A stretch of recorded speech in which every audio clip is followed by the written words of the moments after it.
كان في قديم الزمان تاجر على دراية كبيرة من التعبد، ويقوم ببيع الخمار في سوق المدينة، وكان لديه من جميع الألوان. فوجد أن النساء تشتري كل الألوان ما عدا اللون الأسود، حتى تراكمت لديه الخمر السود، فحزن بشدة واعتبر أن هذه بضاعة كاسدة.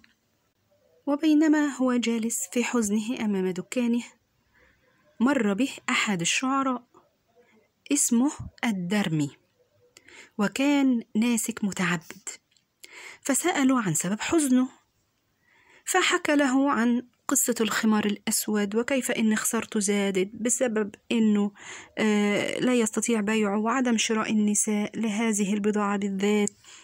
فقال له الشاعر الدرمي: لا تحزن، سوف أعطيك بعض الأبيات الشعرية، والتي عندما تنشدها في السوق سوف تجد أن بضاعتك قد بيعت كلها. فقال البائع: ألحقني بها.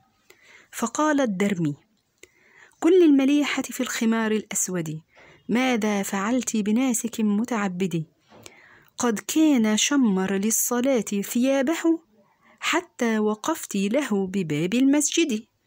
الله أكبر، الله أكبر، يا داعي الله مرفوع اليد، متوسلا متضرعا للمنجد، يا طالبا منه الشفاعة في غد كل المليحة في الخمار الأسود.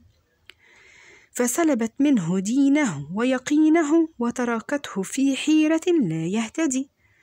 ردي عليه صلاته وصيامه، لا تقتليه بحق دين محمد.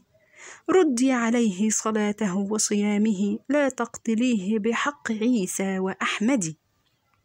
وبالفعل حفظ البائع هذه الأبيات من الشعر، وصار يتغنى بها في السوق أمام دكانه، حتى حفظها جميع المرة، وجعلوا ينشدون بها لنسائهم. فعلمت النساء أن الناسك المتعبد فتن من جمال الخمار الأسود، فاشترت النساء جميع الخمر السود، وصار بعدها اللون المفضل لدى النساء في المدينة،